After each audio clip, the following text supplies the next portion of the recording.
Hey, Spooky Squad. Welcome back, or welcome in, to Spooky Tales, your go-to for creepy comfort and sleep-friendly scares. Before you doze off, drop a like, subscribe, and tell me, where are you from? And what time is it where you are? Aaron wasn't the kind of traveler who needed luxury, just safety, solitude, and a little peace and quiet. So when she found a cheap roadside motel just off the highway in the middle of nowhere, she figured it was perfect for a single night stop. It was called the Pines Inn, though there weren't any pine trees in sight. Just cracked pavement, a flickering neon sign, and a squat, L-shaped building that hadn't seen a renovation since the late 70s. Still, it had decent reviews online and a lock on the door. That was good enough. Erin had been driving for 11 hours straight, and her mind was a blur of empty roads, roadside diners, and grainy country radio. When she stepped into the tiny front office, she was greeted by an old man behind a thick glass window. He barely looked up, just slid a key under the glass labeled 107, muttering without making eye contact. Try to keep the volume down after midnight. Erin blinked at him, unsure if she heard right. At first, Erin thought the whispering was her imagination, a trick of fatigue after a long drive and the dull ache behind her eyes. But as she moved closer to the television, it became clearer. Not loud, but distinct. A voice, maybe two, whispering just beneath the hiss of the static like a secret trying to crawl into her ears.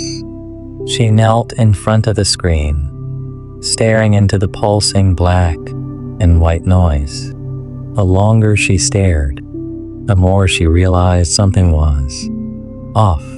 It wasn't just random fuzz. It was moving with purpose. The room behind her was empty. Lamp, bed, chair, nothing more. She looked back at the TV.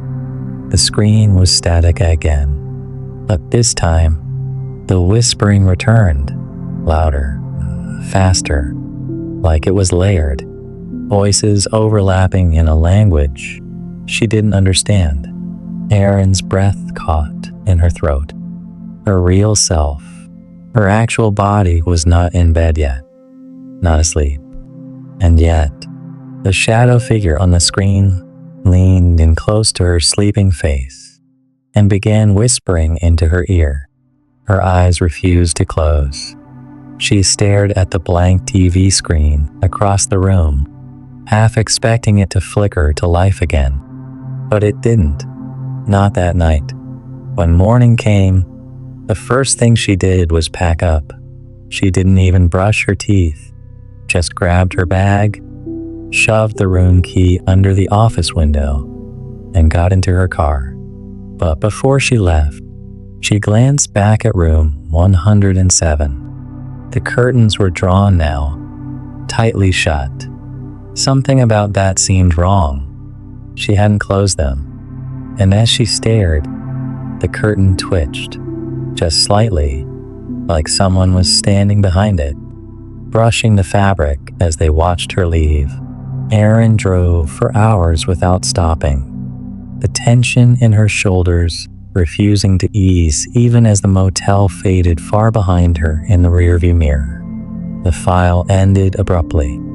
Erin unplugged the drive, smashed it with a hammer, and moved out the same week. She changed her phone number, got rid of her TV, took a job in another city under a different name. But no matter how far she goes, the same thing happens every year, on the same date, at the same time. She receives another envelope, another file, always titled 1201. Mauve, always showing her sleeping. And the shadow? It's getting closer. every time. Sereno 2. The whispering roots. The photo disturbed Caleb more than he wanted to admit. His grandfather had never mentioned anything about the basement, never warned him, never joked about it, never even referenced it during the few strange visits Caleb made as a child. But now, holding that old black and white photo, with those 3 jagged words carved like a desperate warning, "Don't wake them," he began to wonder if the silence of the house wasn't just the quiet of isolation, but the hush of something being kept. Still, curiosity festered. He found the light switch, pulled the string, and a single bulb buzzed to life, revealing a stone basement lined with shelves of dusty jars and tools. But it wasn't the shelves that caught his eye. It was the far wall, where the foundation had cracked open, revealing a tunnel of exposed roots.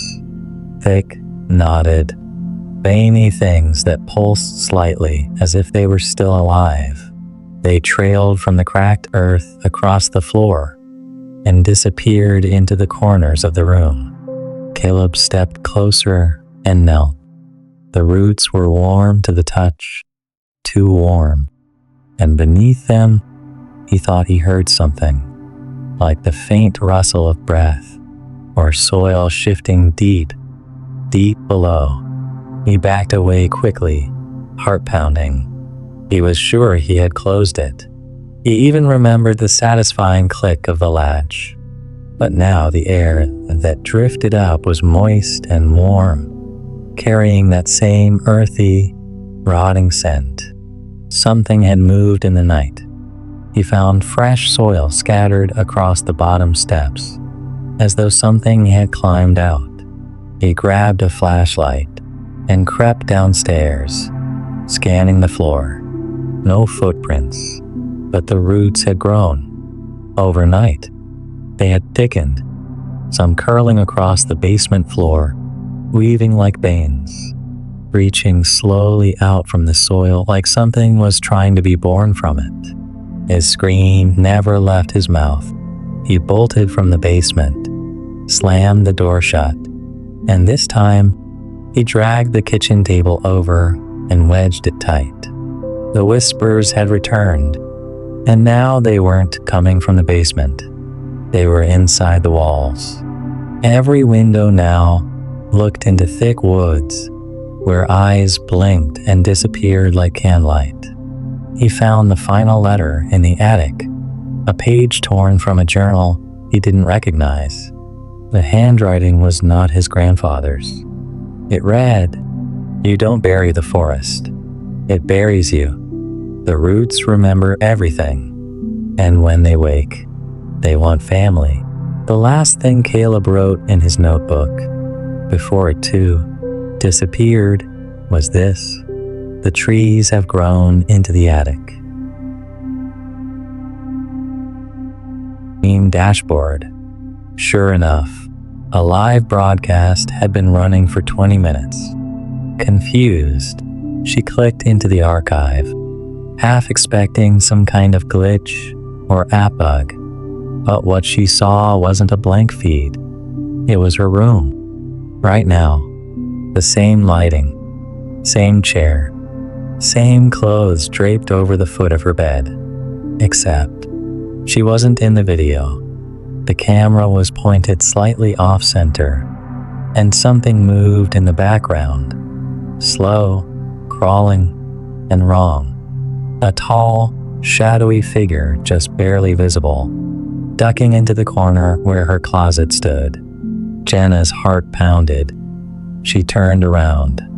For several seconds, Jenna sat frozen in her chair, staring at the slightly open closet, as if her stillness might make her invisible. Her breath slowed. Every nerve in her body screamed for her to move, run, scream, do anything. But that voice, the one on the live stream, it hadn't just said her name. It had known she was watching. Her laptop screen still displayed the live broadcast, And though her real room was dim and silent, the stream captured subtle movements, soft footsteps, a ripple in the clothes hanging inside her closet, a shape briefly brushing past the camera's edge. And yet, the viewer count kept rising. 8, 23, 75. People were watching this in real time. She glanced down at the chat window. Comments were flooding in, fast and frantic. Who's behind her? Jenna, are you okay? Is this ARG or what? Just as her courage began to crack, the doorbell rang loud. Twice. Jenna jumped, her chair squeaking against the hardwood floor. The screen flickered. For one terrifying moment, the screen cut to black, and then returned, not to her room, but to the view from her front porch. The camera had somehow changed perspectives. It now showed her front door, filmed from outside, rain starting to dot the lens. There was no one there. She stood slowly, moving toward the hallway, trying to breathe through the rising panic. Her security system was motion sensitive, not connected to her stream. It shouldn't be visible online, but there it was, her house, being watched from every angle. Jenna sprinted to the window beside the door and peeked through the curtain. Nothing. No visitor. But when she glanced back at her laptop, the feed had changed again. Now it showed her, not live, but asleep, in her bed. The timestamp read 12:04 a.m. Tomorrow. She hadn't gone to sleep yet. She didn't even plan to. But in the video, she lay still beneath her blanket, unaware of the figure crawling out from the closet toward her sleeping body. And as the stream played, Jenna heard it again. The whisper behind her, "Don't turn around this time."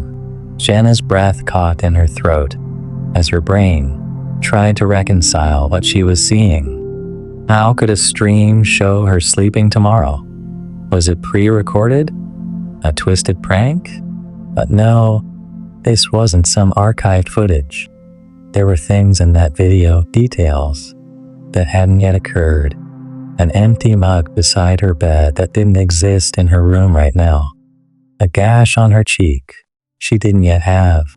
And the shape, that terrible shape, slithering out from the closet, its limbs too long, its movements too smooth to be human. She tried to shut the laptop, tried to end the nightmare, but it wouldn't close. The hinges locked stiff, screen glowing brighter now. The live chat scrolled so quickly that individual words bled together. Some viewers were typing in gibberish, some in what looked like code, and others simply repeated the same phrase. You can't stop what's already streamed. It was her. Tomorrow, the chat wrote. Her mouth moved on screen, silently at first. Then, her real-life ears caught it, her own voice from the stream, echoing in an unnatural delay. And now they had her, not her body. No, that was still free. But her image, her fate, her future was playing out, second by second, for the world to see. Steady, coming closer. Jenna backed away from the desk as the screen began to glitch. Her face on the stream twisted, her smile too wide, eyes too dark. A version of her in the basement on the stream was now looking directly into the camera, finger raised as if pointing to someone behind the screen. Jenna froze. The stream version mouthed a single word. You. Then came the voice. But from inside her apartment, she streamed. Now she screams, but it wasn't empty. And then, darkness. When she woke, She was no longer in her room. She was in the basement, under the swaying bulb, barefoot, just like the stream had shown. The same gash on her cheek, the same blank stare, and the cycle began again. The stream no one scheduled, the future no one could stop. Story No. 4. The Last Camper in Devil's Hollow. When Evan agreed to one last camping trip with the guys, he didn't expect it would lead them into the belly of a place the locals still refused to map. Devil's Hollow? The old man at the gas station had whispered when they'd stopped for supplies. Ain't nothing but bones and fog in there. They all laughed about it in the car. Chaz even mimicked the old man's voice for the next half hour. But a strange unease settled in Evan's chest. Still, it was tradition. Every year since college, the four of them picked a remote site to escape the noise of their lives. But this time, it wasn't remote. It felt forgotten. The road ended at a rusted gate, twisted by time, beyond which lay a narrow trail swallowed by underbrush and trees so tall they knitted together above, choking out the sky. Marcus was pacing, his flashlight trembling in his grip, muttering to himself that this had to be some elaborate prank, something Jesse and Chaz had cooked up together. But Evan could see the panic setting in, the kind that eats away at logic and replaces it with raw instinct. The forest felt even heavier now, as if it were leaning in, listening, waiting. The trees seemed denser than before, as though they'd crept closer in the night. Evan kept trying to rationalize it. Maybe they got turned around. Maybe there was some wild animal. Maybe Jesse really did wander off. But deep in his gut, he knew something old and cruel had them in its grip. They packed up what little they could and decided to hike back to the car. But the trail had vanished. They built another fire. This one was bigger, brighter, like they were trying to fight back the dark with flame alone. But even the fire seemed afraid, its flames flickering low despite the dry kindling. That night, they kept watch in shifts, weapons in hand. Marcus took first watch, sitting on a log with the hatchet from the gear bag clutched so tight his knuckles turned white. Evan drifted off for what felt like seconds and awoke to silence, and Marcus gone. No scream, no sound, just the steady, slow drag of something wet and heavy circling the camp. Evan didn't move, didn't breathe. He just stared at the fire and listened as something exhaled inches from the back of his tent. He moved back in with his parents, tried to rebuild a normal life, but the shadow of Devil's Hollow followed him. First, it was the dreams, always the same, wandering in the woods, fog that moved like breath, trees that whispered, then the sounds. He'd wake to find the back door open, mud on the kitchen floor, long streaks like something had been dragged. His parents blamed the dog or the wind, but Evan knew better. It had found him again. One night, he found his phone unlocked with a voice memo recording playing on a loop, just breathing, wet, slow, and too close. The air thickened. The trees began to twist, subtly at first, then grotesquely, as if bending toward him. He turned to leave, but the path was gone. Again, the world had shifted back. He was there, in Devil's Hollow, and this time, it was waiting. He found the campsite exactly as they'd left it. Fire pit, backpacks, the torn edge of Marcus's sleeping bag. The bones were still in the ravine. Only this time, there were more. Dozens. maybe hundreds, piled high like some kind of shrine. And above it all, the man in the parka stood smiling, his head tilted like a curious animal. But now, there were others with him, figures with no faces, outlines barely distinguishable from the fog. They whispered in voices like wind through teeth. Evan screamed and ran. He doesn't remember what happened next, only that he woke up days later in a ranger's cabin, covered in scratches and frostbite, mumbling about hollow woods and the man with dragging hands. He tried again to forget, to bury the memories, but people keep disappearing in that area now. Hikers, campers, entire families. No bodies ever found, no evidence, just stories, whispers of a cursed hollow where the woods bend wrong, and something ancient waits to feed.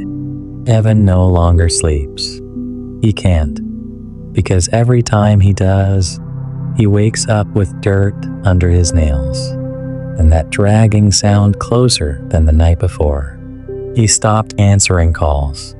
He deleted all his social media. Family visits dwindled until they stopped altogether.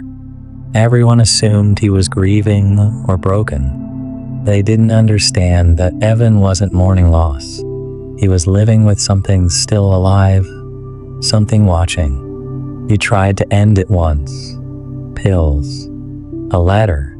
But he woke up lying on forest soil, miles from any hospital, wrists untouched, lips full of dirt. The trees surrounded him, and the man in the parka knelt beside him, head tilted, grinning. A voice hissed from everywhere at once. "You belong to the hollow now." The next day, Evan vanished. That's all it needs. That's the invitation. Story No. 5. The smiling tenant in 4B. Rachel didn't think much of it. The building was full of odd tenants. There was the elderly woman who talked to her pet bird like it was her husband, the guy who played violin in the stairwell at 2 a.m., and the couple that argued so violently every weekend you'd swear someone was being murdered. But 4B, that unit stayed quiet. Its curtains were always drawn, and no one ever seemed to go in or out. Still, every time Rachel passed the door, she had the creeping sense that someone was standing just on the other side, watching through the people. The number 4B was scratched into the wood like it had been repeatedly carved and recarved by a shaking hand. Then came the first real encounter. It was 3:17 a.m. Rachel had woken up to get a glass of water. As she crossed the living room, she heard footsteps outside her door, slow, deliberate. Then a knock. Tap, tap, tap. Not loud, not impatient, just persistent. She froze. Her eyes darted to the door. Another knock, then a voice, muffled, but cheerful, childlike. "Hi there. Want to smile with me?"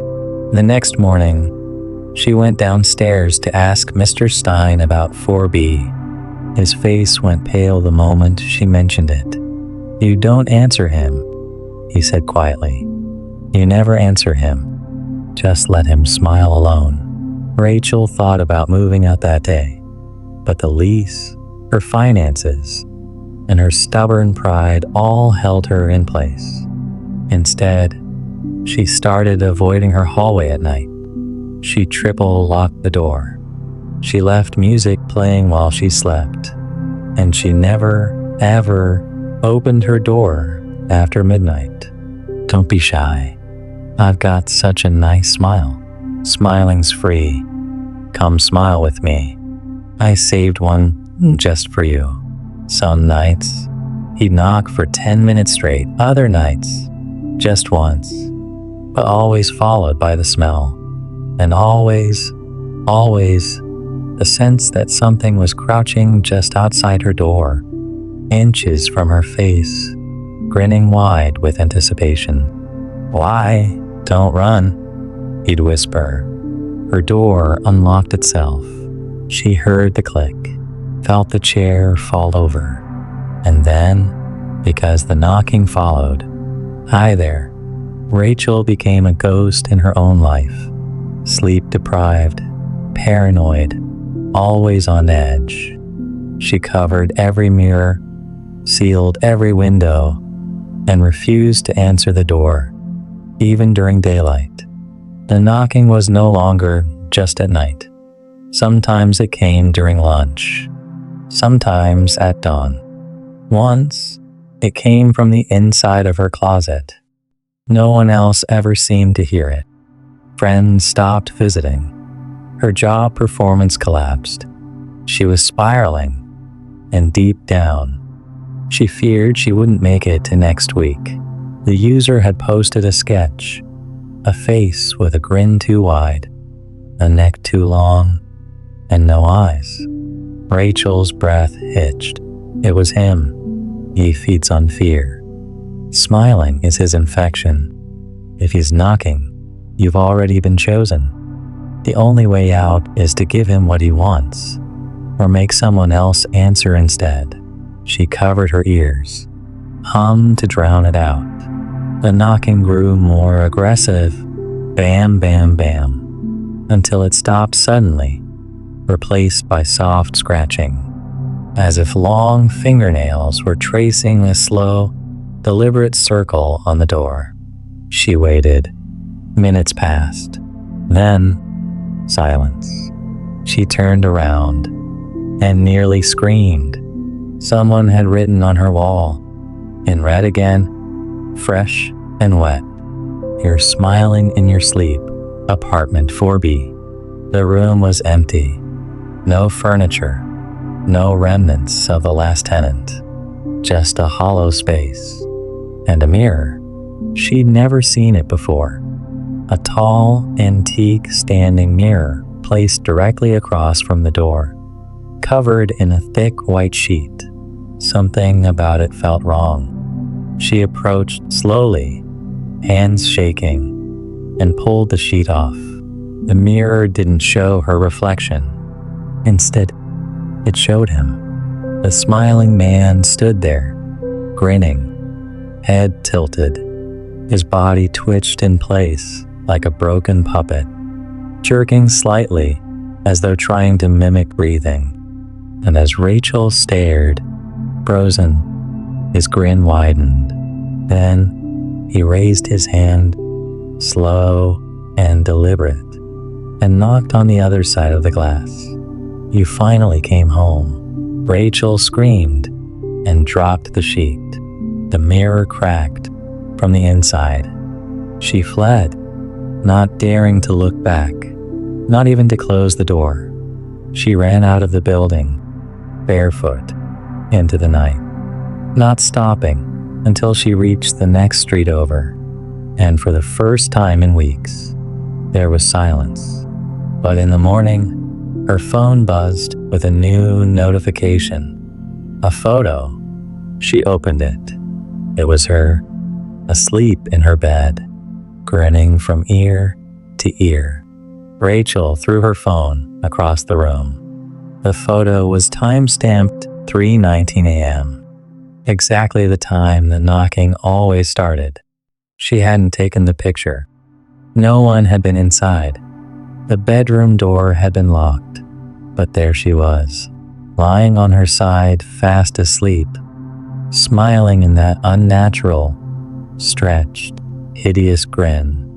And standing beside her, half shrouded in the darkness, was a tall figure with no eyes, just a grin. She didn't remember dreaming. She didn't remember anything. But something inside her told her the worst part wasn't the photo. It was the fact that she didn't feel scared anymore. The panic that had ruled her life for weeks was gone. In its place was something duller, heavier, like a thick fog that made her forget how the air should feel. She looked around the room. There were no noises, no whispers, no knocking. And yet, she felt watched, not from the window, not from the closet, but from inside herself. She moved through the next few days like a sleepwalker. People at work commented on how refreshed she looked. A neighbor told her she seemed like she was glowing. Rachel smiled, nodded, and thanked them, even though she didn't remember doing it. The more compliments she received, the more she noticed how others looked confused afterward, almost disturbed. Some would step back, some would stop mid-sentence, and all of them stopped smiling. One afternoon, Rachel caught her reflection in a store window. She stopped cold. She was grinning, but her eyes weren't smiling. They were empty, vacant, and her mouth was too wide, too strained, her cheeks twitching as if pulled by invisible strings. She lifted her hand to touch her face, and in the reflection, her hand didn't move. It just hung there. She ran home, slammed the door, and covered every reflective surface. She sat in the dark, panting, sweating, trying to remember the last time she'd felt real, the last time she'd laughed because something was funny, not because something inside her wanted her to. That night, the knocking didn't come. Instead, there was a voice from the mirror behind her couch. "You smiled too long. Now you belong." Rachel didn't turn around. She closed her eyes. She pressed her palms to her ears. She began to cry, but through her tears, she laughed, softly at first, then louder. It bubbled up from somewhere deep and unnatural. It wasn't her laugh. She was still crying, but she was laughing too. The next morning, a building maintenance worker entered apartment 4B to check on a leak reported by a tenant below. He found the apartment empty, but cold, too cold, and in the center of the room, facing a cracked mirror, was a brand new white sheet, as if someone had just covered something up again. Later that week, Rachel's apartment was leased to a new tenant, a woman named Clara, recently moved from another city. Her first night in, she noticed something odd. The hallway lights outside her unit flickered constantly, and just past 3 a.m., she heard a knock. It was gentle, rhythmic, like someone tapping a tune. She assumed it was someone playing a prank, until the second night, when she heard a voice. "You just moved in. How nice to meet. Let me in. I'll be discreet." Clara laughed nervously and ignored it. On the third night, she recorded it on her phone and posted about it online, wondering if anyone else had experienced something similar. The post was soon flooded with responses. One user in particular left a chilling reply. "Don't answer. Don't look. Don't smile. He feeds on joy you didn't earn. He only needs one open door and one grin to begin again." Hey, Spooky Squad. Thanks for staying until the very end. If this story gave you chills or made you check your mirrors tonight, you know what to do. Smash that like button. Drop a comment if you'd answer a knock at 3:19 a.m. And subscribe to Spooky Tales for more creepy comfort and sleep-friendly scares every single week. Until next time, don't smile too long. He's always watching. Good night.